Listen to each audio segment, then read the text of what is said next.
Hello everyone, welcome back to the channel. Hope you are doing well and fine, and in today's video I'll be showing you ESPN Fantasy Football how to change draft order. So without wasting any time, let's just jump right on the video and make sure to watch this video till the end and follow the steps as well. To change the draft order in ESPN Fantasy Football, what you need to do first is head over and open up your browser, as the mobile app won't work for this feature.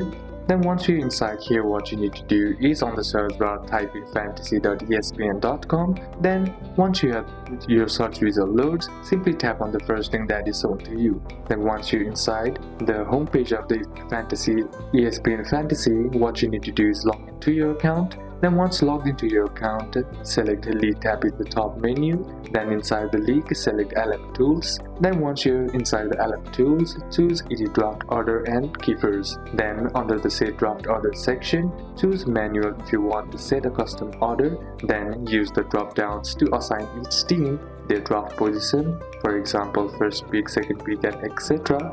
And once all those things are done, all you gotta do is simply tap on submit to save your draft order. So these are a couple of steps that you can apply, and that's it for today's video guys. Hope this video was useful to you. Leave a like if it did, comment down any questions that you have, and see you soon on the next one.